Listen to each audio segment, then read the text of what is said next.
জল সংকট, সেই নিয়েই সেজে উঠছে পদ্মপুকুর ইউথ অ্যাসোসিয়েশনের পুজো।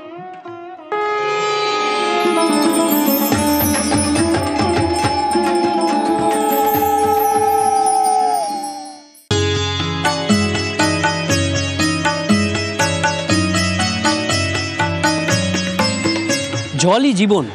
বিশ্বজুড়ে পানীয় জলের যে সংকট তৈরি হচ্ছে, সেই সংকট মুহূর্তে এ রাজ্যের মুখ্যমন্ত্রী মমতা বন্দ্যোপাধ্যায় বার্তা দিয়েছেন জল ধরো জল ভরো। আর সেটাকেই পাথেয় করে এবার জল নিয়ে সচেতনতার বার্তা দিচ্ছে ভবানীপুরের পদ্মপুকুর ইউথ অ্যাসোসিয়েশনের পুজো মণ্ডপ। আর সেই পুজো মণ্ডপে এবার 53তম বর্ষ। শিল্পী মানস রায় এই পুজো মণ্ডপে পানীয় জলের সেই সংকটকে তুলে ধরছেন, সেই সংকট থেকে মুক্তির উপায় দেবেন দেবী দুর্গা।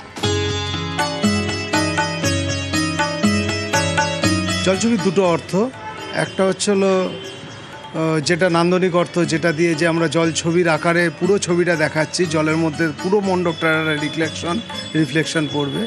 আর জল তো জীবন, জলকে যদি আমরা ঠিক মতন ধরে রাখতে না পারি, অপচয় করি, তাহলে কিন্তু আমাদের জীবনটা ছবিতে পরিণত হবে। এই পার্টটাই আমরা আমাদের মণ্ডপে তুলে ধরব। একদিকে প্রাচুর্যের জল যেখানে, অর্থাৎ জল যেখানে সব থেকে বেশি, সেখানে কল খুলে জল অবলীলায় নষ্ট করা যায়, তেমনি আবার অন্য প্রান্তে কলসি কাখে মাইলের পর মাইল যেতে হয় পানীয় জল খুঁজতে, কারণ জীবন বাঁচাতে হবে। এই দুয়ের সমন্বয় শিল্পী মানস রায়ের তুলিতে এবার পুজো মণ্ডপে ফুটে উঠবে জল ধরো জল ভরো।